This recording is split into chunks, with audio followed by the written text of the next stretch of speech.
चौहान के देबू बबुआन के की देबू चौहान के यादो जी आई गइले बिचवे में खान के यादो जी आई गइले बिचवे में खान के देबू बबुआन के की देबू चौहान के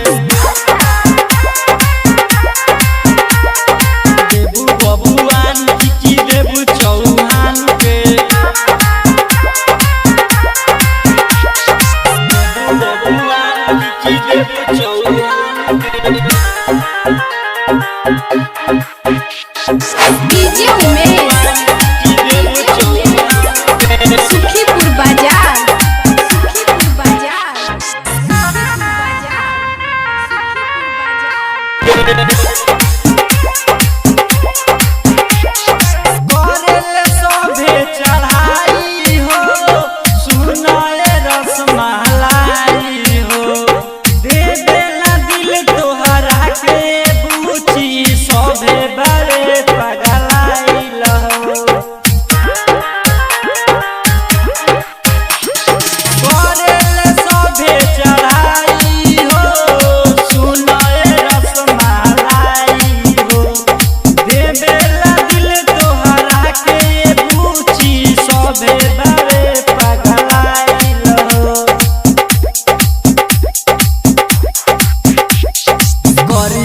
घाटन बोल के तोरा दुकान के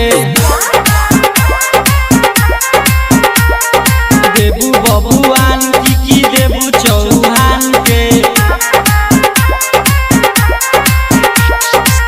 यादो जी आई गइले बिचवे में खान के यादो जी आई गइले बिचवे में खान के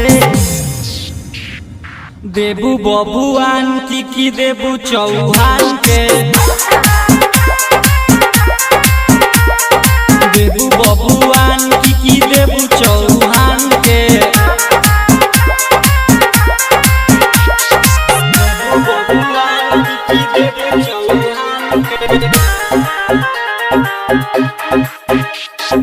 डीजे उमेश सुखीपुर बाजार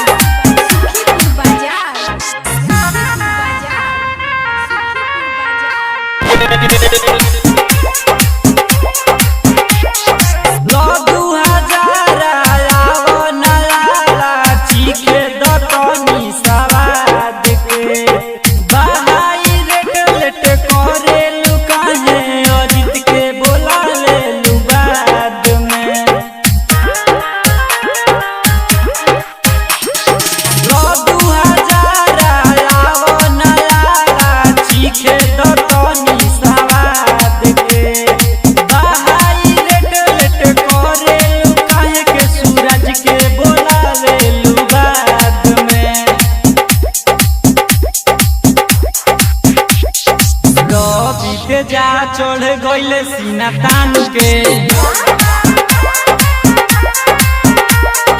देबू बबुआन की देबू चौहान के यादो जी आई गइले बिचवे में खान के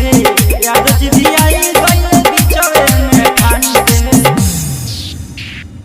देबू बबुआन की देबू चौहान के